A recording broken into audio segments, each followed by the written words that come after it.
तारीख आज 11 अक्टूबर 2024 दिन शुक्रवार, हिंदी तिथि अष्टमी। चलिए देखते हैं भारत देश की 25 बड़ी खबरों को फटाफट सिर्फ 10 मिनट में। प्रधानमंत्री नरेंद्र मोदी 2 दिवसीय दौरे पर पहुंचे लाओस। वियंतियान में गृह मंत्री ने किया स्वागत।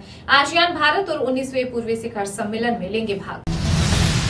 जनगणना रजिस्ट्रार ने जारी किया नया आदेश। सीमाएं सील करने की रोक हटाई। अब 31 दिसंबर तक राज्य बोर्ड बदल सकेंगे। वहीं देशव्यापी जनगणना जनवरी 2025 के बाद कभी भी शुरू हो सकेगी। हरियाणा चुनाव में हार के बाद कांग्रेस अध्यक्ष मल्लिकार्जुन खड़गे ने हुड्डा शैलजा को किया तलब।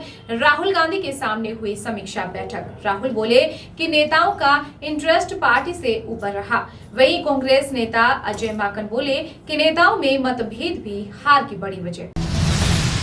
पद्म विभूषण से सम्मानित उद्योगपति रतन टाटा का 86 की उम्र में हुआ निधन। राजकीय सम्मान के साथ किया गया अंतिम संस्कार। मुकेश अंबानी बोले कि रतन टाटा का जाना हर भारतीय के लिए बड़ा नुकसान। पीएम मोदी बोले कि दूरदर्शी और दयावान थे। वहीं गौतम अडानी ने कहा कि महापुरुष कभी ओझल नहीं होते। दिल्ली सीएम आवास को लेकर बड़ा विवाद। सिविल लाइंस में स्थित बंगला नंबर 6 पर सीएम आतिशी ने जबरन किया कब्जा। पीडब्ल्यूडी ने बड़ा एक्शन लेते हुए कर दिया सील। वहीं एलजी बोले कि यह सीएम आवास नहीं, इसे किसी को भी आवंटित किया जा सकता है। जम्मू कश्मीर के नए मुख्यमंत्री के रूप में उमर अब्दुल्ला का नाम तय। सर्वसम्मति से चुने गए विधायक दल के नेता पार्टी आज सरकार बनाने का दावा पेश करेगी। 13 या 14 अक्टूबर को शपथ ग्रहण समारोह। उद्योगपति रतन टाटा को दिया जाए भारत रत्न। महाराष्ट्र कैबिनेट के पास किया प्रस्ताव। मुख्यमंत्री एकनाथ शिंदे ने कहा कि केंद्र से की जाएगी सिफारिश। हरियाणा में भी मध्य प्रदेश, राजस्थान, छत्तीसगढ़, उड़ीसा की तरह 2 डिप्टी सीएम होंगे। मंत्रिमंडल में 10 नए चेहरों को मिल सकती है जगह। नायब सैनी ही होंगे मुख्यमंत्री। वहीं वरिष्ठ नेता के आधार पर पूर्व गृह मंत्री अनिल विज और एक ब्राह्मण विधायक को बनाया जा सकता है उप मुख्यमंत्री। हरियाणा के नए सीएम के तौर पर नायब सैनी 12 अक्टूबर को शपथ लेने वाले थे। अचानक पीएम मोदी के विदेश दौरे की वजह से कार्यक्रम टला। भीड़ जुटाने को बसें भी मंगवाई गई थी। 2 एमएलए सांसद दिल्ली पहुंचे। डिप्टी सीएम मंत्री पद की लोबिंग। दिल्ली में आम आदमी पार्टी अकेले लड़ेगी विधानसभा चुनाव। कांग्रेस से नहीं करेगी गठबंधन। पार्टी प्रवक्ता प्रियंका कक्कड़ बोली कि हम ओवर कॉन्फिडेंट कांग्रेस और अहंकारी भाजपा से लड़ने में सक्षम। नेशनल कॉन्फ्रेंस के उपाध्यक्ष उमर अब्दुल्ला बोले कि भाजपा से 370 बहाली की मांग करना मूर्खता। जब केंद्र में सरकार बदलेगी तब चर्चा करेंगे। साथ ही कहा कि हमारा पॉलिटिकल स्टैंड कभी नहीं बदलेगा। हम इस मुद्दे को लेकर चुप नहीं बैठेंगे। हम इस पर बात करना जारी रखेंगे। भारत 2 न्यूक्लियर सबमरीन बनाएगा। 31 प्रीडेटर ड्रोन अमेरिका से खरीदेगा। 80,000 करोड़ की दोनों डील को कैबिनेट से मिली मंजूरी। सीजीआई डीवाई चंद्रचूड़ बोले कि मैंने पूरी निष्ठा के साथ देश की सेवा की। इतिहास मेरे कार्यकाल का कैसे आकलन करेगा, मुझे इस बात की चिंता। 10 नवंबर को होंगे रिटायर। हरियाणा विधानसभा चुनाव में कांग्रेस की करारी हार के बाद पार्टी के अंदर मचा घमासान। सुरजेवाला ने की अपने पद से इस्तीफा देने की पेशकश। साथ ही मल्लिकार्जुन खड़गे, केसी वेणुगोपाल, अजय माकन पर साधा निशाना। बोले कि कांग्रेस पार्टी में एक व्यक्ति एक पद का सिद्धांत तय हुआ था, लेकिन ये सिद्धांत रसातल में चला गया। Kolkata doctor rape murder case को लेकर डॉक्टर की भूख हड़ताल का 5वां दिन। सरकार से मीटिंग भी निकली बेनतीजा। मुर्शिदाबाद के दुर्गा पंडाल में पूर्व प्रिंसिपल को दिखाया महिषासुर। वहीं डॉक्टर बोले कि हमें ऐसी कठोरता की उम्मीद नहीं थी। कांग्रेस ने हरियाणा के चुनाव नतीजों में मतगणना के दौरान गड़बड़ी की शिकायत। कांग्रेस बोली कि हरियाणा चुनाव में ईवीएम हैक हुई। 90% 4 से बीजेपी जीती। कम वालों में कांग्रेस को मिली लीड। वहीं 20 सीटों पर गड़बड़ी का लगाया आरोप।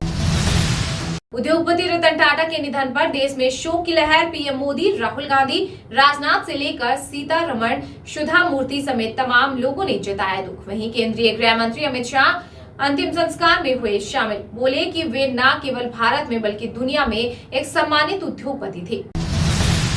सरकार बनी नहीं, अभी से दिल्ली के आगे झुकने लगे इंजीनियर राशिद ने उमर अब्दुल्ला के अनुच्छेद 370 पर दिए बयान का कसा तंज। कहा कि अब्दुल्ला परिवार का इतिहास ही कश्मीरियों के साथ विश्वासघात से भरा पड़ा।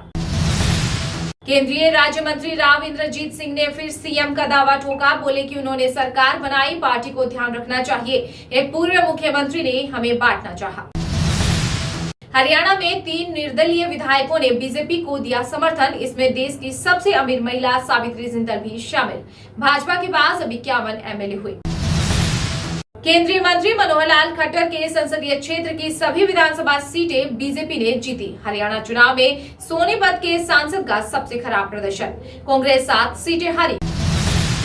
हरियाणा के पूर्व एमएलए बलराज कुड्डू ने हार का गुस्सा निकाला। नतीजा आते ही लड़कियों की 18 फ्री बसें की बंद, बोले कि नया विधायक चलाए।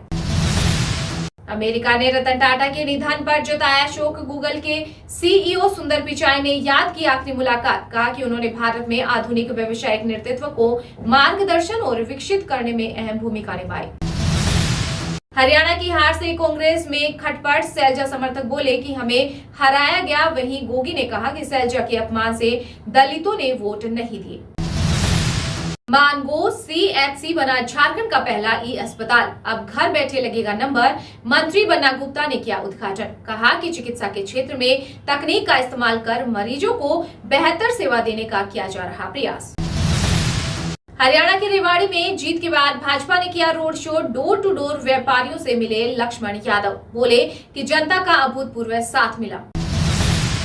भाजपा हरियाणा में लगातार तीसरी बार सरकार बनाने जा रही, वहीं गेम चेंजर बने भाजपा के 10 वादे। 500 में सिलेंडर और महिला को 2100 रुपए, सरकारी नौकरी, अग्निवीर से युवाओं को वोट मिले। सोने चांदी के दाम में आई गिरावट, सोना 179 रुपए गिर कर 74,830 पर आया। वहीं चांदी 350 रुपए सस्ती होकर 88,311 रुपए प्रति किलो बिक रही।